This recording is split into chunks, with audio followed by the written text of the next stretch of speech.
Assalamualaikum warahmatullahi wabarakatuh. Selamat semalam dan salam sejahtera kepada semua dan juga pada tamu saya. Maaf kami tak bersiaran petang tadi untuk memberi laluan tumpuan kepada pembentangan rang undang-undang perbekalan 2023 atau dikenali dengan bajet 2023. Saya fikir tuan-tuan memfollow sesi yang panjang, kira-kira 2 jam 10 minit untuk menghabiskan 112 muka surat ucapan yang dianggap padat, tapi masih panjang kerana menyentuh banyak segmen ekonomi.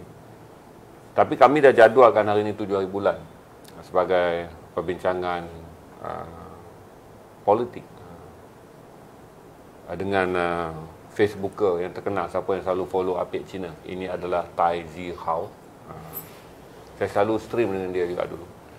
Dan ini adalah rakan dia. Ini saya rasa kali kedua atau kali ketiga Christine Chia dengan ZRA stream. Sebelum ni kita di on the street je, tak ada studio, kita di warung-warung di tepi jalan. Cuma saya banyak juga berbincang dengan anak-anak muda mengenai apa yang mereka respon mengenai pilihan raya.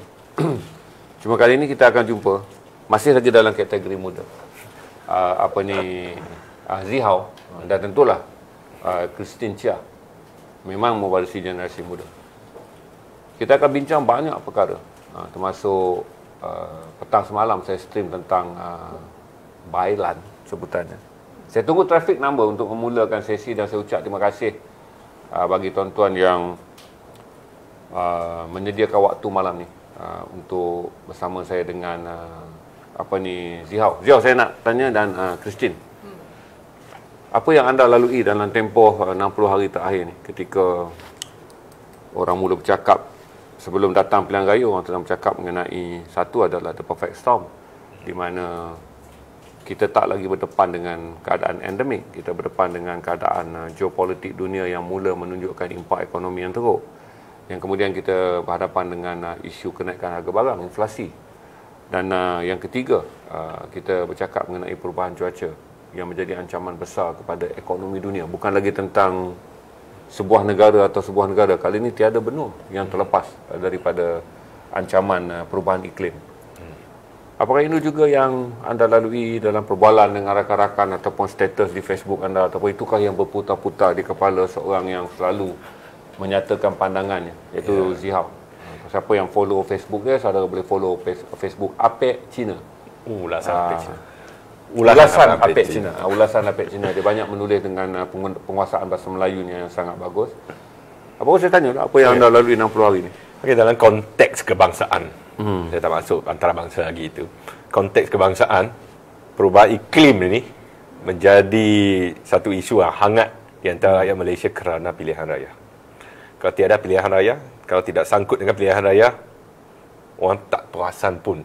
Tiap-tiap tahun ada kebanjiran teruk di Pantai Timur, di Malaysia, di Selatan Tengah, di Selangor dan Perak, melainkan tahun lepas. Sebenarnya tiap-tiap tahun. So, perubahan iklim ni, saya nak tokoh tambah sikit dalam isu ini. Saya tengah fikir ni, apakah punca kepada isu hangat perubahan iklim banjir yang dikaitkan dengan PRU? Sebenarnya dari satu jenaka, satu ucapan jenaka daripada seorang pemimpin, Presiden UMNO sendiri. Kalau bukan, saya tengah fikir, kalau bukan Presiden UMNO berkata, kita boleh lakukan PRU walaupun banjir itu, tak ada orang ingat boleh kaitkan perubahan iklim dengan politik. Okay. Itulah dapatan saya tu. Dalam 3 hari saya fikir, mana punca dia, kebanjiran dan PRU. So saya pergi research lah. Research cek. Sebelum ucapan Presiden UMNO tu, tiada orang cakap, tiada orang hubung kaitkan pilihan raya, politik dengan banjir. Sebelum ini kita cakap dengan endemik, ekonomi. Siapa cakap dengan perubahan iklim? Siapa cakap dengan sebenarnya di Malaysia ni tak ada orang nak cakap pun. Sebab Malaysia tetap panas. Kalau negara-negara sejuk, dia tertibanya jadi panas. Air sungai tu tak beku. Okey. Itu memang satu isyarat daripada alam sekitar yang memang sangat yang boleh menarik perhatian mereka. Tapi Malaysia sepanjang tahun ada hujan, tak ada ubah apa. Ada banjir, tak ada ubah apa. Ada panas, tak ada ubah apa. So dalam konteks kebangsaan ini, perubahan iklim not a topic. Bukan satu topik. melainkan tersangkut dengan politik. Okey. Tapi ekonomi memang teruk. Itu semua orang boleh rasa. Semua orang boleh rasa. Orang yang bermula perniagaan dia boleh rasa. Orang yang nak mengekalkan perniagaannya pun terasa susah. Orang tak nak keluarkan duit. Lepas tu nilai mata wang. Okey, yang nilai mata wang tu memang jatuh terhadap USD. Tapi saya buat kajian. Itu bukan satu sebab Malaysia punya ekonomi merosot. Saya bagi contoh. Nilai ringgit jatuh terhadap USD, nilai pound jatuh terhadap Malaysia. Nilai Singapura jatuh terhadap USD juga. Nilai Jepun yen jatuh terhadap Malaysia. Maksudnya ringgit Malaysia telah kuat terhadap GBP. Telah kuat terhadap Japanese yen. So, memang dia akan tersangkut sikit dengan beberapa bidang perniagaan. Contohnya yang import tu, kalau dikira dalam USD tu confirm kena. Tetapi seperti Tuan Haji dah cakap tadi, it's a world issue. Bukan saja Malaysia issue. Tapi dia boleh jadi isu di Malaysia tidak sekurang kerana berkait dengan politik. Kalau bukan ahli politik yang selalu cakap sebab ni ringgit jatuh, ekonomi merosot, ni kerajaan bagus ke tak bagus ke, orang susah nak kaitkan isu ni juga tu. Inilah pandangan saya. Pandangan awal daripada Zihau yang selalu sentiasa menulis mengenai politik. Bagusnya adalah beliau menulis dalam bahasa Melayu. Jadi kita akan dapat banyak naratif daripada warga negara Malaysia tetapi bukan Melayu yang bercakap tentang politik tetapi dalam teks Melayu. Christine, saya selalu mengingat namanya sebagai Catherine. Christine Syah. You adalah seorang wartawan. Dan tentulah juga generasi yang saya fikir jauh lebih muda daripada saya. Apa yang generasi anda bercakap mengenai 2 bulan yang terakhir ni? Sebenarnya ada satu isu je dalam kalangan saya, iaitu kalau pergi luar negara kena jaga-jaga sikit. Nanti kena culik di lapangan kapal terbang, terutamanya pergi Thailand, pergi Cambodia, pergi Myanmar, pergi Laos, pergi Vietnam. Ini pemerdagangan manusia. Tak kisah, mungkin saya wanita, sebab itu mereka membagi amaran lah. Tetapi yang pelik tu, yang kawan saya yang lelaki pun dapat amaran yang sama daripada ibu bapa. Di kalangan masyarakat Cina, amaran yang paling besar adalah mengingatkan anak-anak yang ke negara yang panas ni, iaitu Kemboja, Thailand dan juga Myanmar. Tapi kita yang jangan fly ke Myanmar, ke Laos kerana sindiket pemerdagangan manusia telah mencapai 270 lebih, di mana 213 saya rasa telah selamat kembali ke tanah air. Tetapi yang lain masih lagi. Itu yang ditakuti. Dan setahu saya yang berita surat khabar Cina semua ini, dia telah bercerita pasal isu ini dan dia dah menjadi satu taktik yang untuk menakutkan ibu bapa untuk bagi anak muda pergi melancong ke luar negara. Okey. Seteruk mana amaran ibu bapa? Dia seolah-olah memberi, maksudnya ini adalah ketakutan masyarakat Cina terhadap anak yang punya anak gadis muda. Mereka sampai melarang anak pergi ke negara-negara ini. Kalau hendak pergi ke negara barat, tiada masalah. Tetapi kalau sampai nak pergi ke negara ini untuk melancong dengan kawan-kawan 3 hari 2 malam, tak boleh. Jangan. Lebih baik jangan. Kesan daripada sindiket ni kerana saya fikir 90% lebih membabitkan kaum Cina. Dan sangat minimum yang kita tengok dalam kes itu adalah Melayu. Tapi bapa tak tahu bahawa ini bukan penculikan di lapangan terbang. Dia adalah sindiket yang teratur di Malaysia, tawaran bekerja, kemudian orang yang...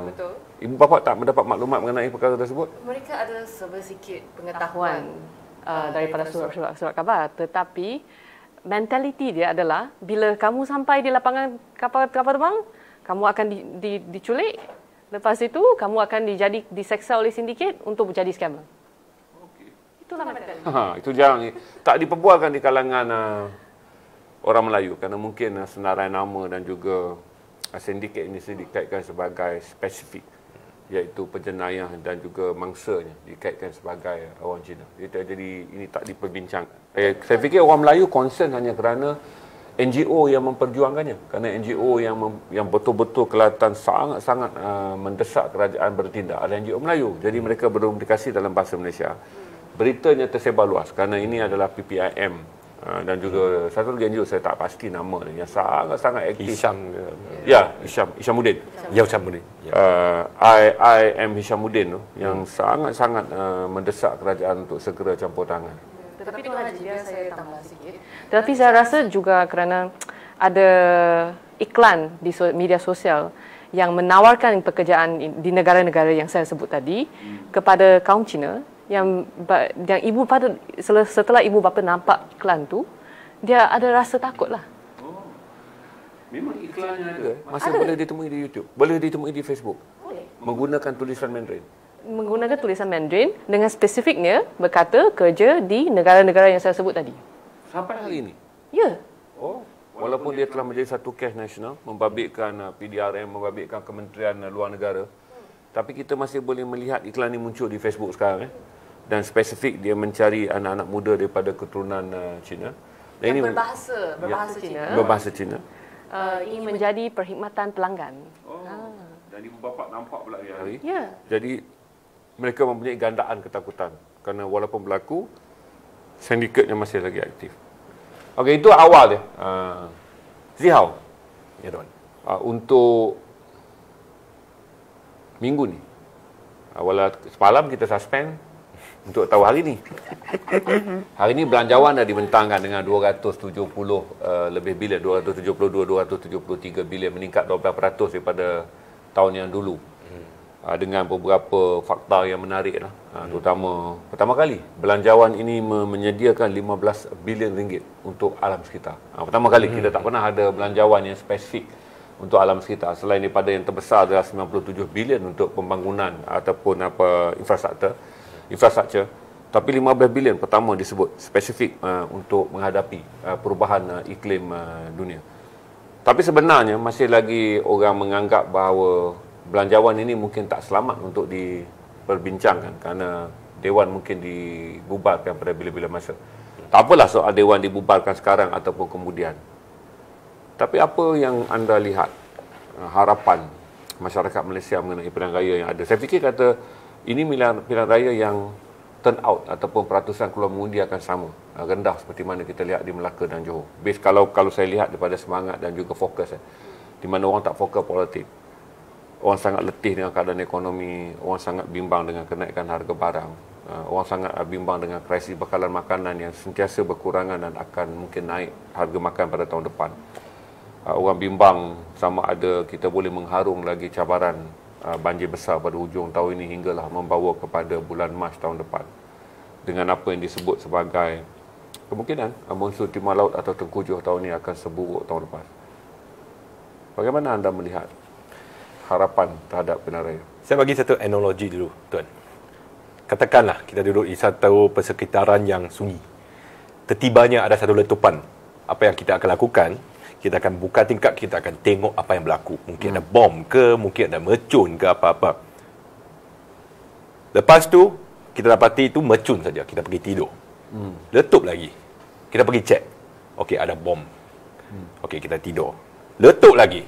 Kita pergi cek. Radas tembakan. Benda ni berlaku 7, 8, 10 kali tu, walaupun dia mengejutkan kita, walaupun dia satu benda yang boleh menyebabkan kita berjauh daripada kesunyi sepian yang telah kita merasai sebelum ni, dia sudah kurang keseronokannya. Kalau letupan yang pertama kita tengok apa ni, kita seronok, kita tengok, kita kejutan. So saya nak bagi analogi ni buat rakyat Malaysia sejak 2018. So 2018 kita mengalami satu pertukaran kerajaan yang pertama yang julung sekali sejak kemerdekaan. Lepas tu tukar kerajaan lagi. Lepas tu tukar Perdana Menteri lagi. Ini bagaikan das-das tembakan ke mercun ke, kita dapat kehilangan keseronokannya. Apa yang kami minta sekarang ialah kesunyi sepi yang sebelum ni kami merasai. Ada satu parti politik pada 2017 telah mengutarakan satu konsep mahukan kestabilan. Dia sudah 5 tahun awal. Sekarang rakyat Malaysia nak kestabilan. Walaupun dia menyeronokkan, walaupun dia mengejutkan, walaupun benda-benda politik, tapi telah kehilangan nikmatnya. So, nak kestabilan seperti mana kita boleh tengok di PRN Johor dan Melaka. Condition yang pertama, syarat yang pertama, satu kerajaan yang memiliki kerusi di Parlimen, di Dewan Undangan Negeri yang jauh lebih daripada kebarangkalian yang untuk menukarkan kerajaan sebelum PRU. So kestabilan adalah benda yang rakyat Malaysia nak tengok supaya boleh fokuskan dalam perkembangan ekonomi dan perkembangan sosial dan perubahan iklim dan membantu rakyat susah dari kerajaan maupun dari sesama rakyat sendiri. Itulah jawapan saya. Tapi apakah anda fikir sekarang dengan kita tak dapat lari daripada realiti bahawa rakyat masih lagi menanti sama ada betul kita tak akan pilihan raya pada musim tengkujuh ni ataupun kita akan pilihan raya kemudian pun. Tapi apakah yang anda fikir rakyat harapkan daripada pilihan raya? Dia pilihan raya. Kestabilan nombor satu. Nombor dua, kerajaan yang lebih prihatin. So kalau kita masukkan kerajaan, cara kerajaan memerintah dan juga politik, sebenarnya dua benda tu sama saja. Cuma rakyat selalu memandangkan perbezaan je. Seorang Perdana Menteri juga seorang ahli politik, seorang menteri juga seorang ahli politik. Kalau seseorang ahli politik boleh menjauhi aktiviti politik, contohnya lompat parti ke, contohnya menaruh fitnah ke, atau menyerang ahli politik yang lain ke, dan fokus, tak kira lah, dalam kerajaan ataupun pembangkang, fokus dalam pemerintahannya agar memberi lebih keprihatinan kepada rakyat. Itulah yang diharapkan oleh rakyat. Jangan buat sesuatu semata-mata untuk mencapai matlamat politik, malah mencapai keprihatinan kepada rakyat. Itulah harapan rakyat selepas PRU. Saya fikir kata ramai orang muda tak mungkin percayalah kata politik akan menghasilkan kestabilan. Saya tak fikir orang muda akan percaya bahawa akan ada pemimpin yang boleh dipercayai. Kalaupun ada undi dibuat, kita terpaksa, saya boleh kata sebahagian besar daripada kita terpaksa mengundi kerana inilah cara untuk membentuk kerajaan. Tetapi mengharapkan wujudnya satu kerajaan yang boleh dipercayai dari segi stability, kerajaan yang boleh menjadikan konsep prihatin kepada rakyat sebagai satu keutamaan. Saya fikir generasi sekarang tak percaya. Saya tanya anda, apakah anda masih percaya bahawa pilihan raya ini boleh memenuhi harapan generasi muda bahawa akan dapat satu kerajaan seperti turunnya dewa daripada kayangan, yang di tangan kanannya setiap kali dia hulu akan datang kejujuran, dan di tangan kirinya setiap kali dia berkepak akan datang kebaikan kepada generasi muda? Anda percaya? Sebenarnya Tuan Haji, saya rasa generasi muda ini tak kisah. Oh ya. Okeylah. So selepas undi 18, hanya 6.9% pengundi terdiri di bawah umur 21 tahun. Tapi dari PRN Johor dengan Melaka ataupun Sarawak, tidak lebih daripada 50% yang keluar mengundi. Yang termasuklah undi 18 ni. Maksud saya yang pengundi baru. Tapi saya rasa untuk generasi muda, saya tak kisahlah siapa bentuk kerajaan. Tetapi yang paling penting, kadar inflasi yang semakin meningkat. Itulah yang paling penting. Dan untuk wanita juga. Sebab setiap hari saya pergi beli kangkung, saya pergi kubis, saya beli ayam. Saya nak tengok ada stok ayam, saya nak tengok harga ayam turun. Itu saja. Berarti saya fikir selera ataupun appetite terhadap pilihan raya menjadi begitu rendah. Kenapa mengharapkan kelihatannya tidak ada harapan yang tinggi terhadap bahawa pilihan raya ini mungkin. So ini adalah keadaan yang tegang, Ziau, di mana sama ada, kerana data menunjukkan kita adalah sebuah negara berpotensi. Ini data. Tanpa melihat politik, data yang dikeluarkan oleh Asian Development Bank, Malaysia disenaraikan sebagai 3 negara yang paling berpotensi di Asia Tenggara. Dan kalau ikut data suku kedua tahun ini, kita negara yang paling maju daripada 11 negara di Asia Tenggara. Dan dijangka untuk penggal ketiga laporan ekonomi bagi Julai, Ogos dan September, kita masih lagi akan mendahului negara-negara yang lain dari segi pertumbuhan. Tapi kenapa orang tidak mempunyai expectation yang tinggi terhadap politik? Saya nak jelaskan itu dulu. Sama ada anda melihat pilihan raya ini sebagai satu harapan besar, ataupun hanya dia akan berlaku sekali lagi dan kita akan balik ke takut lama. Itu soalan saya lebih tepat. Apakah anda percaya PRU 15 akan memungkinkan kita memenuhi harapan besar, atau kita akan berpatah balik pada kitaran yang lama? Patah balik. Okey, saya bagi contoh dulu. Saya nak bandingkan dua negara yang kita faham. Satu, Korea Selatan. Dan satu, Korea Utara. Dan juga Jepun. Kebelakangan dekat ni, sejak Koizumi Junichiro, sampai sekarang tu, kadar mengundi di Jepun tak pernah melebihi 40%. Bukan kata Jepun tak baik. Ekonomi paling advance di Asia. Tapi Jepun tak pernah ada kadar pengundi yang tinggi sejak Koizumi Junichiro tahun 2000. Sebelum tu pun tak banyak. Sebelum tahun 2000, selepas tahun 2000 PRU Jepun yang begitu kerap kerana mereka juga bertukar kerajaan yang kerap. Kerana kurang 40% ya. Kurang sebab kalau kita cakap pemimpin-pemimpin yang sebelum ni sama saja. Siapa jadi pun benda yang sama, repeat. Tetapi Tuan Haji, Korea Utara kadar mengundi dia 99.9%.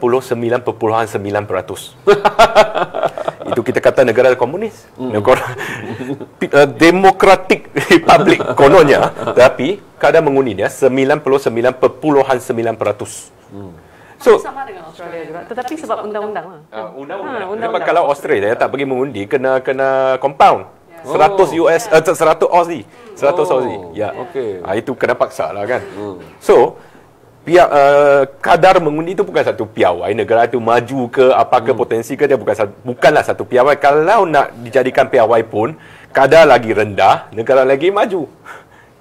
Kalau kita ambil Jepun tadi lah. Kalau kita ambil Jepun ataupun 40% ataupun UK. Ataupun UK. Kadar mengundi juga rendah. Lebih kurang 50%. Tak pernah nampak 60%, 70% kadar mengundi di UK. Kebelakangan dekat ini, selepas Margaret Thatcher. Winston Churchill, climate attitude itu ada juga, tapi sekarang tak ada. So, di Malaysia ni, kalau tiada seorang pemimpin yang boleh menonjolkan diri daripada pemimpin lain, tak kira dalam parti mana, kalaulah undi adalah berdasarkan parti dan parti mencalonkan satu pemimpin yang sudah kita tahu dia bukan krem de la crop, dia bukan yang memang handal, dan benda kita yang sama. The whole thing repeats. Jawapan singkatnya, rakyat Malaysia sebenarnya tidak harapkan apa-apa daripada PRU. Cumanya melaksanakan tanggungjawab saja untuk memilih satu parti yang dia suka. Tidak selebihnya daripada itu. Buat PRU ini. Menarik tuan-tuan. Ini kita jumpa satu lagi daripada seorang yang menganalisis politik, menulis dengan begitu agresif tentang politik, yang saya anggap sebagai antara face buka komuniti Cina yang menulis dalam bahasa Melayu, dan dia juga menulis dalam bahasa ibundanya mengenai politik. Tapi analisisnya memberi gambaran bahawa kita harus menerima hakikat bahawa sebuah negara maju atau mundurnya ada indikasi yang menunjukkan bahawa jumlah peratusan keluar mengundi tidak menjamin maju atau mundur. Kerana banyak negara maju juga mengalami penurunan kadar mengundi. Saya tanya dengan Christine. Kalaulah saya katakan undi 18 menunjukkan fenomena yang sama macam di Sarawak dan menunjukkan fenomena yang sama macam di Melaka dan di Johor, iaitu anak muda kelihatannya tidak meraihkan peluang. Dulu yang meminta kita, dia mengatakan berikan mereka. Kerana Indonesia telah memberikan hak mengundi pada yang berusia 17 tahun. Tapi kita dah ada begitu banyak siri pilihan raya kecuali PRU 15 ni. Apakah anda jangka orang muda akan keluar dan mengatakan bahawa ini adalah sesuatu yang tak sepatutnya dilepaskan? Sama seperti yang golongan yang beria-ia nak buat undi 18 ni. Sebenarnya saya rasa dia ni loud minority lah. Loud Minority. Okay. Dia minority yang bersuara, maka kita dapatlah luluskan rang undang-undang ini. Tetapi ini tidak bermaksud dia adalah hasrat semua golongan muda di negara ini. Dan saya rasa untuk tahap tertentu perlu ada lebih kesedaran dan juga pendidikan di sekolah dan juga institusi pengajian tinggi untuk meningkatkan kesedaran orang-orang muda untuk keluar mengundi. Kepentingannya demokrasi dan kepentingan keluar mengundi. Generasi saya daripada dululah bila dia berusia 40-an, kita panggil politik kedai kopi. Berarti benda yang paling seronok orang Melayu bualkan di kedai kopi daripada tahun 70-an adalah politik. Tapi apakah berlaku pada golongan muda di kafe sekarang? Apakah anda semua pergi ke kafe dan bercakap mengenai politik? Jarang sangat. Saya pernah jumpa orang-orang muda yang di universiti. Bila saya selalu tanya soalan ni, boleh namakan 10 orang ahli politik yang kamu kenal? Di universiti? Di universiti. Okey. 10 orang. Biasanya, dia akan jawab 3 je. Yang keempat dia. Yang keempat saya bagi chance. Saya kata, yang mendiam boleh. Oh, Yang mendiam boleh. Yang sudah mati. Yang sudah mati boleh. Okey, dia teruskan lagi beberapa orang. Tapi yang paling banyak, 7-8 orang. Okay. Berarti anda cuba memberi andaian politik bukanlah piawaian utama generasi muda sekarang.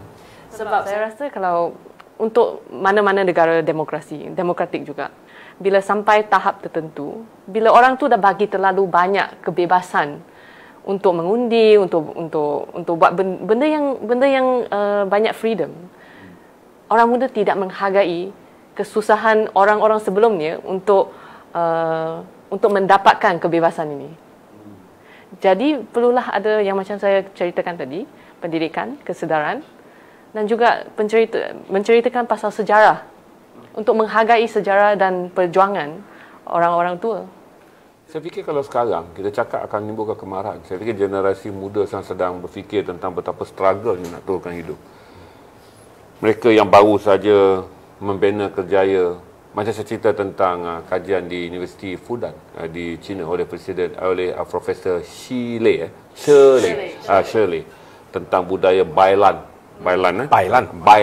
Sebutan dalam Mandarin yang betul yang menjadi apa yang disebut sebagai traumatik baru untuk anak muda di China, yang kerana apabila sebelum Covid mereka bekerja keras, mereka bekerja kuat, kemudian semuanya dimusnahkan oleh Covid dan sekarang mereka nak kena mulakan kembali dengan cabaran yang lebih besar. Selain daripada pasca Covid, mereka ada masalah ekonomi, ada masalah ketidaktentuan geopolitik dunia kan, menjadikan semua anak-anak muda Cina tiba-tiba merasa letih untuk memulakan kembali. Anda rasa generasi anda mengalami? Saya rasa anak muda marah kalau kita pergi berbuat politik dengan mereka, dengan apatah lagi saya bagi tahu apakah anda bersetuju tentang pilihan raya akan diadakan dalam tempoh terdekat. Saya fikir semua akan melenting kerana mereka masih lagi berfikir tentang ketidaktentuan pekerjaan, tentang perniagaan yang baru dimulakan tapi tidak menampakkan tanda-tanda potensi yang tinggi. Kalau yang muda mengalami masalah kadar inflasi.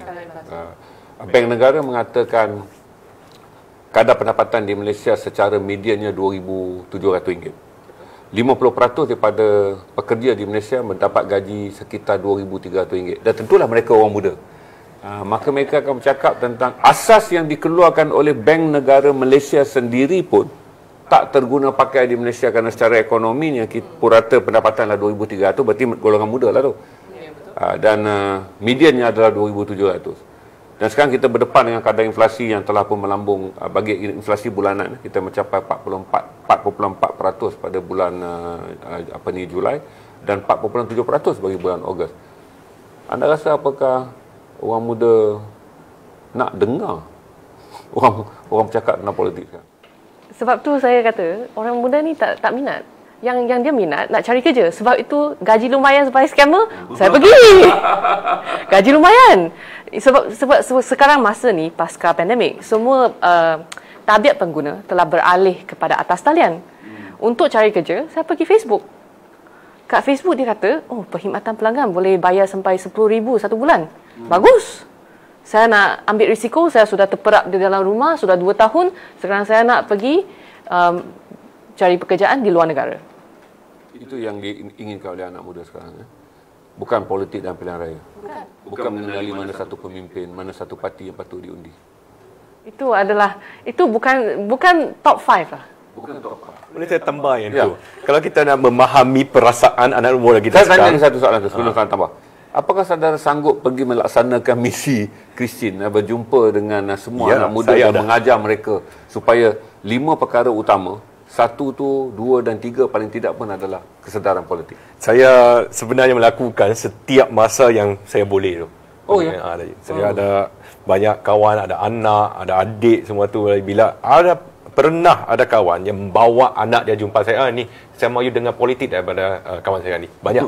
Okay. So daripada itu, saya lagi nak masukkan dalam golongan mereka tu untuk memahami perasaan mereka, dan saya buat satu senario supaya semua orang yang peringkat kami 40 ke atas, 30 ke atas untuk memahami zaman generation TikTok yang saya suka guna pakai. Generasi TikTok kita semua generasi Facebook. Sudah ada satu generasi ni. andai kata kita hari ini telah berhijrah ke United Kingdom, telah jadi warga negara United Kingdom, dan esoknya UK akan mengalami satu PRU. Dia ada 3 parti, iaitu Konservatif, Labour dan juga Liberal Democrat. Ketua-ketua dia tak tahu, polisi-polisi dia tak tahu, siapa bakal jadi menteri apa tak tahu. Yang kamu fokus utama kamu adalah mencari satu tempat duduk, lepas tu mencari satu kerja, lepas tu penempatan sudah okey, sudah selesa, barulah berkenalan dengan jiran. Mana ada masa untuk untuk mengetahui Liberal Democrat bagus ke, Labour yang bagus ke, ataupun Konservatif sepatutnya diundi oleh kamu. Wah, hakikatnya kamu ada hak untuk mengundi di UK esok. Beginilah perasaan anak-anak muda kita sekarang. Kalau kita memahami apakah perasaan mereka, inilah perasaan mereka. Apa masalah dia? Mereka tidak mengetahui tentang parti politik. Tidak tahu dan tidak mau tahu. Tak mau tahu. Oh. Apa pasal kita mau tahu? Tadi soalan, kalau saya boleh jawab secara terus. Kenapa zaman 40-an yang mereka berumur 40-an ke atas ataupun 30 ke atas, masa kita kecil tu, mana ada internet? Mana ada YouTube? Mana ada Netflix? Entertainment kita ni, hiburan kita ni memang terhad. Memang terhad. Dan punca informasi dia surat khabar dan juga televisyen. Radio. So radio, ya, pusing radio kan. So kalau kita ada satu benda untuk berbual dengan kawan, benda itu yang benda kita belum tahu, iaitu benda yang boleh kita tahu daripada sama ada surat khabar, khabar angin ataupun televisyen. So benda itu terhad saja. Contohnya Perdana Menteri Tun Hussein On telah berkata esok semua dapat cuti 1 hari. Okey, itu perbualan semua orang, tak kira muda ke tua ke apa. Tetapi zaman sekarang Netflix saja tu ada satu topik untuk diperbualkan. YouTube ada topik diperbualkan. TikTok, K-pop, TikTok tu yang menari tu ada golongan dia untuk membualkan benda itu. Banyak sangat unsur-unsur hiburan dalam kehidupan anak muda kita ni. Politik telah menjadi salah satu benda yang kecil saja yang tiada kena-mengena dengan mereka. So kenapa mereka nak fokuskan dalam ni? Walaupun kita boleh cakap anak-anak ni, politik ni sebenarnya untuk kamu diri sendiri, untuk masa depan. Soalan seterusnya, macam mana? Oh, kerajaan yang bagus akan memberikan satu kehidupan yang selesa. Macam mana yang pilih kerajaan yang bagus? DAP kah? MCA kah? UMNO kah? PAS kah? Semua bagi saya sama saja. Kenapa kamu pula cakap UMNO yang bagus, dia pula cakap PKR yang bagus? Kamu cakap yang bagus, saya patut ikut siapa? Semua dalam mata saya sebagai anak muda sama saja, semua teruk.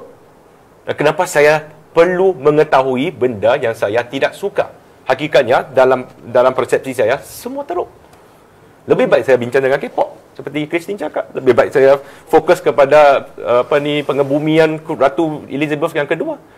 Ketika anda menulis dengan begitu konsisten selama bertahun-tahun di Facebook untuk meningkatkan kesedaran rakyat Malaysia tentang hubungan antara kaum, anda menulis selama bertahun-tahun untuk meningkatkan kesedaran rakyat Malaysia tentang ekonomi, tentang politik.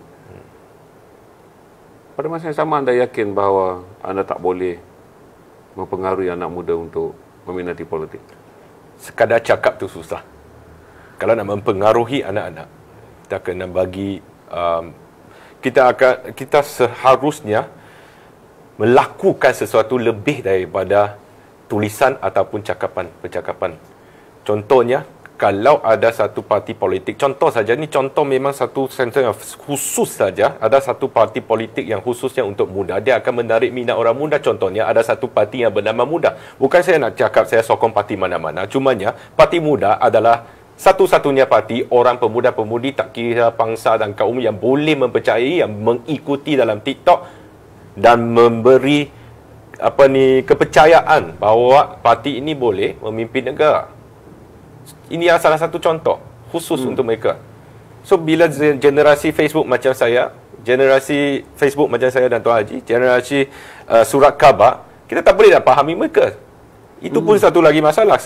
Ramai daripada kami tak mau memahami mereka. Kami sekadar nak mereka memahami kami. Sebab kami orang lama, sebab pengalaman, kami nak dia orang ikut cara kami. Pernahkah kami, generasi surat khabar, generasi Facebook, mendalami dalam pemikiran mereka? Selalunya. Apa yang ada dalam pemikiran anda generasi TikTok? Saya baru nak tambah sikit apa analogi yang Zihao bagi tadi. Pernah saya jumpa seorang pemudi, dia tanya saya kenapa dalam phone ikon dia, bentuk dia macam telefon yang kita tahu. Sebab orang muda tidak faham kenapa ikon dia adalah ikon telefon macam tu. Sebab telefon yang mereka guna hanya satu skrin saja. Oh, itu ikon ya. Telefon Ha. Oh ya. So itulah jurang antara generasi Maksudnya kami. pada zaman mereka tak pernah guna phone. Ya, dengan tali tu. Semua tu. Jadi dia kata kenapa ini mewakili Telefon. simbol telefon. Sedangkan anda semua tak pernah melihat dan merasainya. Oh, okey. Tak pernah tengok rekaan macam ini. Dia tanya kenapa simbol ni macam ni. Phone kan macam ni, satu segi empat macam ni. Kenapa ada simbol macam tu? Okey. So ini telah menunjukkan generation gap lah. Jurang antara satu generasi ke satu generasi. Maksudnya mereka pun generasi muda ini pun tidak pernah guna telefon awam. Sebab telefon awam masih menggunakan. Generasi saya menggunakan telefon awam. Jadi untuk balik ke soalan Tuan Haji, jurang antara dua generasi memang ketara. Dan untuk jawab soalan Tuan Haji tadi, macam mana nak mempengaruhi generasi muda untuk berminat dalam topik politik ataupun topik ekonomi, topik sosial, jawapannya sebenarnya mudah aja. Bacalah buku. Menambahkan ilmu. Sebab dengan menambah ilmu, kami boleh mempelajari daripada sejarah, kesusahan dan juga perjuangan orang-orang dulu.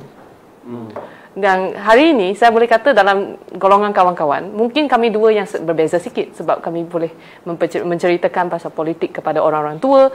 Malah ada orang-orang tua yang kata, orang muda ni kenapa dia tahu banyak sangat politik ni?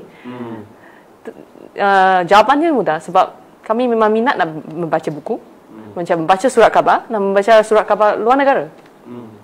Jadi bila ada isu-isu yang timbul, umpamanya di Iran belakangan ini, kami pun belajar pasal protes di sana. Dan protes dia adalah kerana perempuan itu memakai hijab tetapi rambutnya dinampak. Jadi itu adalah menjadi satu isu yang boleh dibincangkan antara kawan-kawan kami yang membaca. Ya. Bagi mereka yang tak tahu kisah Amini, bagi mereka yang tak mengikuti perkembangan terbaru di Iran, yang semalam seorang lagi ditemui mati berusia 17 tahun kerana gerakan pembantaian ke atas wanita-wanita yang dianggap di Iran sebagai anti konservatif. Di Iran sekarang adalah munculnya gerakan keganasan di kalangan yang belum dikesan siapa, di mana mereka mula mencedera dan membunuh wanita-wanita yang mereka lihat di media sosial tidak mengikut kehendak revolusi, iaitu menampakkan rambut. Dua telah terkorban semalam saya tengok yang dipanggil sebagai rusuhan Amini itu. Siap, kita dah naik ke league yang sebenar ni. Kerana dia adalah seorang yang saya bawa untuk bercakap tentang politik. Okey. Kita akan pergi ke soalan liga yang sebenarnya. Apakah berlaku dalam PRU 15? Semasa kempen ke apa? Keputusannya, harapannya, kesannya. Kalau ikut analisa, ramai orang menganggap bahawa pilihan raya ini adalah pilihan raya yang memungkinkan terbentuknya satu kerajaan dominan. Berarti ramai orang melihat intensinya adalah UMNO mahukan Barisan Nasional kembali menjadi kerajaan yang dominan. Sebahagian pula mengatakan dengan perpecahan yang ada di kalangan orang Melayu, kemungkinan besar bila berlaku pertandingan banyak penjuru, ia tak memungkinkan akan wujud kerajaan yang dominan. Satu. Yang kedua, kalaulah sama ada wujud kerajaan dominan ataupun wujud kerajaan yang terpaksa dibentuk dari gabungan 1, 2 atau 3 parti, apakah kita akan mendapat Malaysia yang lebih baik daripada hari ini? Hari ini pun saya rasa sangat teruklah kerana politik berpecah, ahli politik saring sabotaj kerana mereka nak sangat pilihan raya. Seolah-olah memiliki perawan sunti di katil.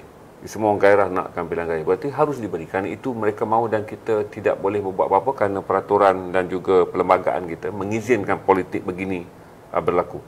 Cuma saya nak tanya anda, apakah akan ada perubahan yang jauh lebih baik daripada kepada rakyat Malaysia selepas PRU 15? Susah nak cakap. Kalau terpaksa untuk cakap juga tu, terpulang kepada keputusan Saya bagi tahu, saya buat analisa keputusan mana akan menerangkan kesan yang sebagaimana. Kalau kita ada satu kerajaan yang kuat, kerajaan tak kisah parti mana, yang dominasikan parlimen, yang tak boleh nak lompat sini, lompat sana, rakyat akan rasa tenteram. Apa yang mereka buat, rakyat akan okey, dia macam ni. Benda yang boleh melanjutkan umur seorang ataupun membunuh seorang adalah harapan. Dengan yang harapan, seorang boleh gigih untuk teruskan, lanjutkan umur dia walaupun telah stage 4 cancer ke apa, harapan tu. So, benda yang tadi saya cakap ada letupan sini, letupan sana, letupan sini, yang mengejutkan kita tu sebenarnya harapan sesuatu akan berlaku. Harapan sesuatu akan berlaku terhadap kita.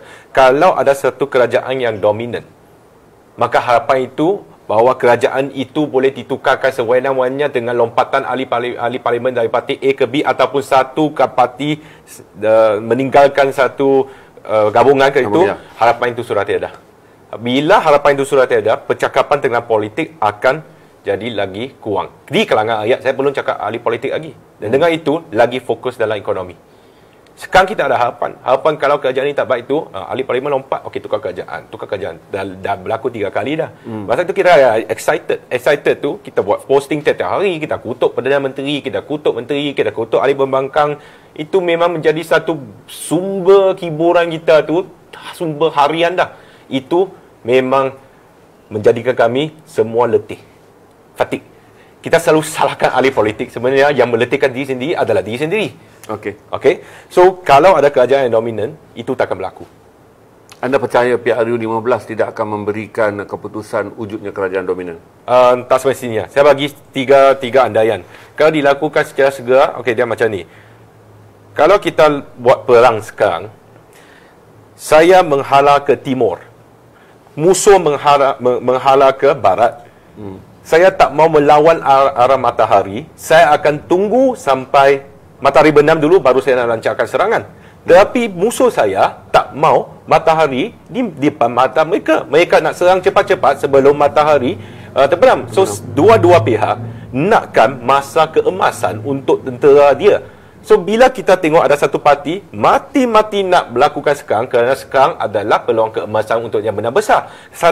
Ada parti yang tak nak PRU sekarang, macam mana pun bagi alasan ada banjir, ada Deepawali, ada apa-apa. Maksudnya sekarang bukan masa keemasan untuk mereka untuk menyahut peperangan ini. So, berdasarkan analisa mereka, bukan analisa saya, kalau PRU dilakukan sekarang, chances, peluang untuk wujudkan satu kerajaan yang dominan tu adalah tinggi.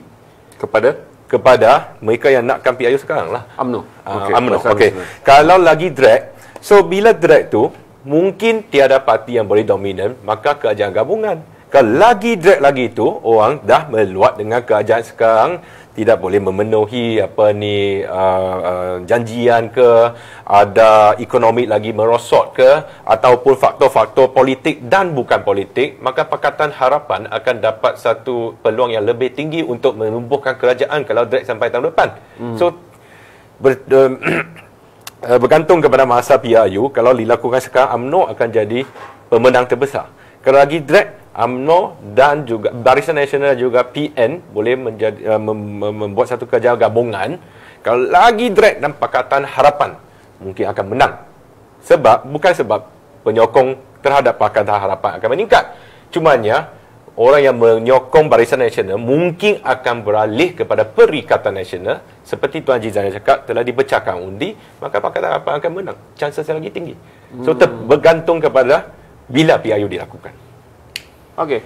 Itu pandangan Tai Zihau. Anda boleh ikuti pandangannya selalu dengan menyertai pergi ke page, kerana beliau adalah seorang kolumnis, saya panggil Facebooker lah, sama-sama sentiasa menaikkan status diskusi walaupun tak hari-hari politik. Dia juga bercakap tentang harga barang, hubungan antara kaum. Beliau juga bercakap tentang apa saja yang saya anggap sebagai premium content untuk dibaca di Apek Cina Menulis. Ulasan Apek Cina. Ulasan Apek Cina. Ikuti page Ulasan Apek Cina. Christine, saya tanya dengan you. Kebanyakan perbualan rambang saya dengan golongan muda, tak selalulah saya buat.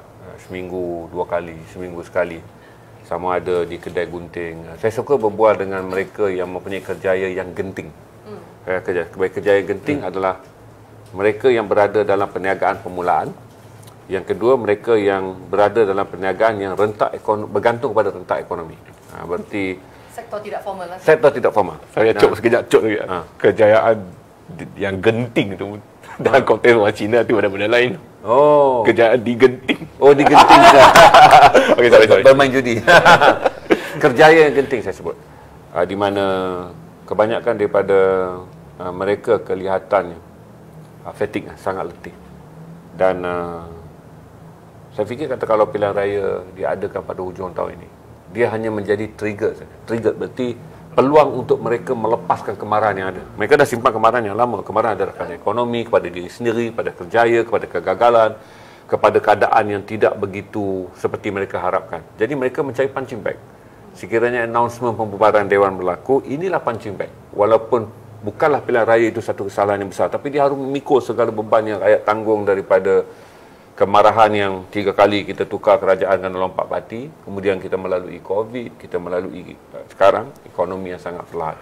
Jadi ramai anak-anak muda Melayu berada dalam peluang akan berteriak, menjerit, barangkali maki hamun atau apa sajalah kerana triggernya telah dapat, iaitu mengatakan kita mengadakan pilihan raya ketika tidak prihatin pada cuaca, tidak prihatin pada ekonomi dan segala macam. Apakah ini juga akan menjadi sebahagian daripada cara berfikir masyarakat muda Cina? Ada peluang untuk jadi macam itu. Oh, ya? Kalau ada kejadian macam itu, maksudnya undi akan balik ke Barisan Nasional. Ada peluang bahawa masyarakat Cina juga marah. Masyarakat muda Cina juga tidak akan suka dengan pilihan raya ketika semua orang berfikir ini masa untuk bekerja, fokus ekonomi, stabilkan negara. Yang kata Zihau tak mungkin lah, kerana ahli politik tak akan melihat itu. Kerana ahli politik melihat di mana ataupun pada waktu bila mereka akan menang. Itu. Tapi untuk anda, saya tanya tentang Untuk masyarakat Cina. Untuk masyarakat Cina muda, yang anda rasa apakah mereka akan meraihkan pilihan raya kalau diadakan pada hujung tahun ini? Kalau ikutkan pilihan raya negeri di Johor dan Sarawak dan juga Melaka, untuk masyarakat pemuda Cina balik mengundi adalah peluang dia sangat tipis lah. Sangat tipis. Kerana mereka sudah rasa putus asa. Sesiapa yang saya undi, sesiapa yang saya jadikan kerajaan, semuanya keputusannya sama saja. Ekonomi pun susu. Inflasi okey. Memang kita tidak seteruk Sri Lanka, memang kita tak seteruk Pakistan, Ghana.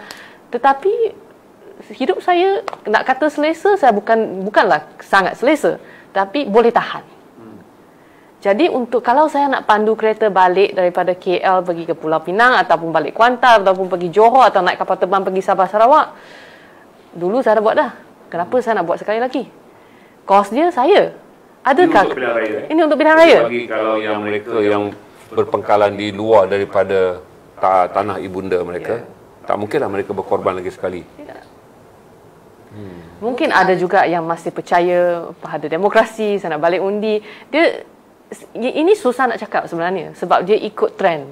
Kalau segolongan kawan murid-murid sekolah dalam WhatsApp group kata, jom kita sama-sama balik, kita nak undi sama-sama, kita jumpa kat sekolah, dia akan balik lah. Seperti 2018, kejeritan ini kalilah. Betul. Yang pada saya suka tu dia. Saya fikir apa yang berlaku 2018 memerlukan circle 5 kali pilihan raya lagi baru dapat circle tu, because people are tired. Seorang tukang gunting yang sukses, punya perniagaan yang sangat sukses, beritahu pada saya bahawa mereka bukan saja keluar membuang undi, mereka berjuang untuk mengajak rakan-rakan mereka mengundi. Pada 2018 mereka berjuang hinggalah dia kata, dalam hidup saya bang, tak pernahlah saya berfikir tentang politik dan pilihan raya kecuali pada tahun 2018. Dan sekarang dia kata, antara benda yang pantang kami buat ketika kami berjumpa adalah politik. Kerana semua orang merasa mereka menjadi sebahagian daripada aset kekecewaan kawan yang lain. Sebab saya dah ajak awak, ajak. Jadi awak dah ajak orang lain ajak. Jadi semua orang merasa mereka ada burden di mana mereka memberitahu bahawa pilihan raya 18 adalah menukar negara ini. Akhirnya dia makin mencelarukan negara ini. Jadi semua orang avoid dan akan jadi ejekan dan tertawa yang sangat kuat kalau mereka masih menyebut di RU15 adalah satu yang semua orang akan apakah itu berlaku pada generasi anda? Ada yang berlaku. Pernah jumpa saya berlaku. Seperti yang Tuan Haji kata, ada kawan-kawan yang kata, janganlah kita sembang pasal politik. Kita sudah lepas generasi itu. Kita sudah pernah undi, kita suka tukar kerajaan, tetapi kerajaan masih bertukar balik. Apa yang kita perlu sekarang adalah ekonomi yang bagus. Untuk masyarakat Cina, yang paling penting masih ekonomi, yang kedua pendidikan. Itu saja. Apa yang anda faham tentang perasaan orang Melayu yang akan menjadi kumpulan pengundi yang terbesar?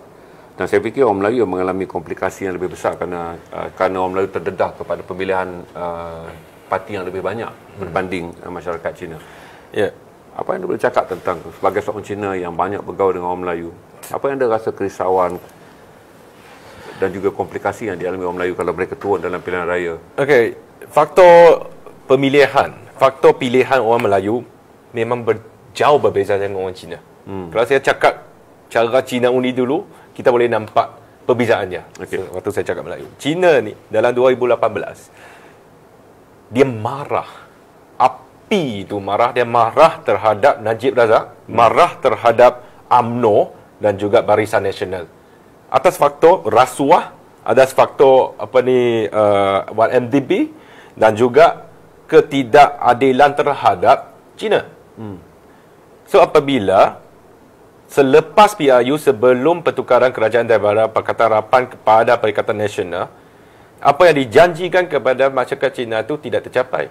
Pengiktirafan UEC ataupun bantuan kepada sekolah Cina ataupun zero rasuah itu tidak tercapai. Api itu sudah tak ada. Sebab semua parti adalah sama. Tapi Berarti begini, mereka marah, mereka ganti, benda sama juga. benda sama je. Seperti Christine cakap tadi. Tapi Melayu ni dia lain cerita. Melayu kalau kita Tak, tengok, kita buat kesimpulan dengan mengatakan orang Cina dah sampai ke satu tahap dia give up. kerana Semua untuk pertama orang kali kita telah melalui kedua-dua parti. Kita cuba yang dulu, kita kata korup. Kita ambil yang baru, mereka bergaduh dan bertekak kerana berebut kuasa. Berarti give up. Dan tiada pengiktirafan UEC. Tak ada sekolah Cina baru dibina. Tak ada apa harapan yang ditaruhkan kepada mereka. Tak ada. Semua jadi kerajaan, semua akan mengampu kepada Melayu. Inilah pandangan Cina. Okey. Melayu ni, saya dapati satu benda yang memang menarik. Cina, we did not consider this. Orang Cina tak consider this. PRU 2018, pemimpin utamanya Tun Dr. Mahathir. Datuk Seri Anwar Ibrahim dalam spiritual dia, tetapi melalui isteri Wan Azizah. Kita ada Datuk Seri Najib Razak. Kita ada warisan Tan Sri Syafiq Abdal. Kita ada PPB dan Muhyiddin Yassin, semua tu. Apakah persamaan antara semua pemimpin utama PRU 2018 melainkan PAS? Mereka semua asal UMNO. So dalam PRU 2018 sebenarnya adalah pemilihan parti UMNO yang bukan saja dihadkan oleh ahli-ahli UMNO, tapi semua. Tun Mahathir boleh dapat sokongan ni, meraihkan sokongan itu atas tiket diri sendiri. Saya telah memerintah sebanyak 22 tahun. Saya memang banyak berjasa. So bila Datuk Seri Najib nak lawan balik Tun Mahathir tu, dia susah nak lawan sebab memang ini orang yang lama, orang yang berjasa. So ini memang antara orang UMNO baru dengan orang UMNO lama. So bila orang Melayu pilih antara orang-orang ni yang atas pagar tu, dia of course senang. Orang lama tu telah terbukti dia membawa banyak pembangunan kepada negara tu, kita bagi chance kat dia. Kalau Tun Dato' Mahathir tak masuk Pakatan Harapan tu, susah Pakatan Harapan nak menang undi Melayu pada 2018. Tapi terbukti Tun Dr. Mahathir telah menghampakan orang Melayu. So bila terhampa tu, saya nak kembali kepada benda yang asal yang saya sokong, iaitu UMNO.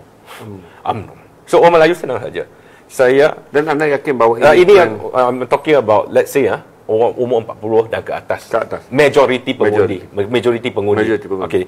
Tapi yang muda-muda tu, dia tak tahu, dia tak kisah, dan herd mentality masuk. Herd mentality masuk dia, kalau kawan saya semua sokong siapa, saya ikut saja. Kalau kawan saya sokong BN, kita ikut saja. Di Pantai Timur, kawan saya sokong PAS, kita sokong PAS saja.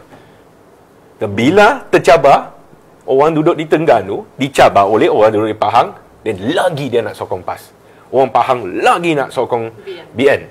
Itu sekadar sebab tercabar. So dia mula dengan herd mentality, orang Melayu muda Sebab kawan semua nak sokong UMNO, saya sokong UMNO. Geng itu semua sokong PAS, saya pun sokong PAS. Bila terjabadu, dia lagi sokong. Dan dia menjadi penyokong yang utama. Bukan sebab saya suka Datuk Seri Ismail Sabri ke, saya suka Tuan Guru Hadi Awang ke, orang-orang muda Melayu bukan macam tu. Lepas tu dia cari alasan sokong dia. Dia boleh tengok Tuan Haji Zainal, dia tengok ulasan Apek Cina, dia tengok Luqman Adam, dia tengok influencer yang cakap politik tu. Kita tengok mana ada Cina tengok influencer tengok cakap politik. Orang Cina tak tengok. Di kalangan Cina ada, cuma very minimal. Saya boleh namakan berapa orang ni. Ada Lukas, ada lawyer Ang, berapa saja? 3, 4. Tak ada perempuan. Tak ada perempuan. So punca dan sumber politik. Tetapi di kalangan masyarakat Melayu, influencer politik sangat banyak. Sangat banyak. Orang muda yang tengok. Kalau saya tengok pengikut ulasan Apek Cina, umur yang 25 hingga 35 tu kedua besar. Lelaki. Melayu. So, katanya orang muda Melayu tak minat politik tu bukan semestinya. Cumanya dia tak tunjukkan. So, bila dia sudah hampa, dia sudah tak tahu buat apa, dia balik ke pangkuan parti yang dia sebelum ni menyokong ataupun keluarga dia menyokong. Kalau pas-pas lah. Kalau UMNO majoriti yang mengikuti ulasan-ulasan politik anda 25 hingga 35. Itu number second largest group. Yang largest group 35 hingga 45. Okey. Dan mereka adalah majoriti Melayu Ya. Walaupun mereka tahu anda seorang Cina. Dan anda tidak mendapat majoriti Cina walaupun mereka tahu anda Cina. Yang menunjukkan orang Cina tidak berminat dan tidak begitu mengambil tahu. Masyarakat Cina rasa pengkhianat. Banyak perkara. Cumanya saya Anda dilihat sebagai sebab saya tak mengikuti cara pemikiran mereka. So, cara saya untuk menyampaikan pandangan saya adalah melalui media tradisional. Sincu. Saya tulis kolom untuk Sincu, saya tulis kolom kadang-kadang dalam itu yang bahasa Mandarin Ya, bahasa Mandarin. Saya masuk IFM 89.3 setiap Isnin pagi 2 jam bahasa Cina untuk ulasan politik dalam bahasa Cina. So, saya guna cara media tradisional dalam penyampaian pandangan saya kepada masyarakat Cina. Dan anda menggunakan media sosial untuk berkomunikasi dengan masyarakat Melayu tentang Bukan Melayu, Malaysia. Tapi secara populasi saja, demografi. Anda mendapat lebih. Selalunya apa pandangan orang Melayu apabila anda memberi komentar? Apek, kenapa tak bagi tahu masyarakat Cina? Cuma cara lain. Anda tidak So ada sekali itu bila saya buat satu posting, saya mendapat satu balasan daripada ahli politik kaum saya dari parti DAP dan juga saya dapat balasan daripada NGO Cina kepada abang Cina. So kekadangnya kalau posting saya tu menusuk ke hati sebahagian masyarakat Cina tu, tentu akan mendapatkan respon daripada NGO ataupun ahli-ahli politik. Selalu apa yang mereka respon? Apa yang masyarakat Cina rasa kurang senang anda menulis di page dengan menggunakan bahasa Melayu yang mereka rasa menyentuh? Contohnya, saya kata kita harus utamakan kemalaysiaan. Dan unsur-unsur ataupun faktor-faktor kemalaysiaan, nombor satu, kita harus fasih Dalam bahasa Melayu. Betul. Itulah yang mereka marah. Dia kata bahasa ibunda, kenapa kamu nak mengkhianati bahasa ibunda kamu nak mengkhianati sekolah Cina, sebab tu saya tak kata tutup sekolah Cina pun. Sebenarnya ramai orang Melayu, orang India hantar anak-anak ke sekolah rendah jenis kebangsaaan Cina. Saya hanya membantah pengiktirafan UEC. Lepas tu dia kata saya pembelot kepada pendidikan Cina. Contohlah. Saya kata orang Cina di Malaysia harus bersyukur kerana kami telah diberikan peluang di mana orang Cina di seluruh dunia tidak dapat menikmati apa yang kami menikmati. Contohnya, kalau ada seorang senator di Amerika, ada seorang Cina, satu dunia akan heboh-hebohkan. Kalau seorang menteri di Australia adalah Cina, satu dunia heboh-hebohkan. Tapi Malaysia tak pernah sehari pun kita tak ada menteri Cina, tak ada ketua menteri Cina, tak ada ahli parlimen Cina tu. Kami pun boleh endahkan sebegitu. Inilah mengundangkan kemarahan sesetengah NGO dan sesetengah ahli politik sebab dari segi fakta mereka tidak boleh lawan fakta ini. Fakta bahawa tentulah meriah apabila UK ada ahli politik Cina. Tentulah meriah kalau Amerika, tetapi tidak meriah di Malaysia kerana daripada Kabinet Samla 55 kita telah ada orang Cina. Inilah benda yang mengundangkan. Mereka menganggap itu ada satu yang sinikal. Itu tuan-tuan yang dilalui dia sebagai seorang yang cenderung bercakap soal politik. Saya suka berbual. Dan saya tak ingat nak politikingkan benda ni malam ni. Cuma hanya memberikan lebih interest untuk kita tahu perbezaan, persamaan. Dan saya suka berbual dengan Apek Cina kerana saya fikir kata satu yang unik tentang dia adalah dia boleh menyampaikan politik dalam naratifnya yang sangat terbuka dan selalu berfikir kata apa yang terbaik, bukan tentang parti mana yang terbaik dan bukan ahli politik mana yang terbaik. Saya tanya dengan Christine, apakah perkauman masih ada? Banyak. You jawab. Apakah perkauman masih ada? Soalan Saya seorang lelaki Melayu yang lahir pada era perkauman itu adalah perlu. Anda lahir pada satu era di mana kita selalu mengatakan perkauman itu sepatutnya sudah tidak perlu. Realitinya apa di mata anda? Apakah perkauman itu masih lagi tebal dan menjadi masalah utama yang cuba kita diamkan? masalah perkauman. Saya boleh cakap ini sebab saya pergi ke sekolah Cina, tetapi di keluarga saya tidak berbahasa Mandarin. Oh. Ya. Maka saya diejek di sekolah. Kan anda pergi ke sekolah Cina. Betul. Tapi keluarga anda berbahasa Inggeris. Dengan dialek, dengan bahasa Melayu. Sebab saya dibesarkan di kuartus kerajaan. Maka semua jiran saya orang Melayu. Oh, okey. Jadi semasa saya pergi ke sekolah rendah, saya lebih fasih dalam bahasa Melayu daripada kawan-kawan lain. Okey. Jadi saya pun menjadi bahan ejekan cikgu dan juga murid-murid. Kerana tidak mahir berbahasa Mandarin. Betul. Okey. Jadi boleh nampak dalam kaum Cina saja. Itu tahun 2000-an. Hampir pun ada. Pun ada. Ya, betul. Okey. Jadi dalam kaum Cina, sekiranya anak-anak Cina ini berfasih sikitlah dalam bahasa Melayu ataupun bahasa Inggeris, dia akan kata hang ni terror lah. Terror. Bagus sangat. Bagus sangat. Okay. Jadi anak itu akan dijadikan bahan ejekan, akan dibuli di sekolah kerana disebabkan dia tidak fasih dalam bahasa ibunda. Okey. Sekarang apakah anda fasih? Saya masih dianggap sebagai banana dalam golongan kawan-kawan saya. Banana maksud dia orang Cina. Ya, pisang. Okey. Sebab kulit kan kuning, tetapi isinya putih. Jadi dia tidak fasih dalam bahasa dia. Dia bukan kuning. Itu cara istilah dia. Bila orang Cina menyindir kau ni pisang. Berarti kulitnya kuning, isinya barat, isinya orang putih. Ya. Okey. Jadi, walaupun saya boleh baca bahasa Cina, saya boleh bertutur, tetapi saya masih dianggap sebagai seorang pisang. Okay. Jadi disebabkan persekitaran saya yang tidak normal lah macam ni.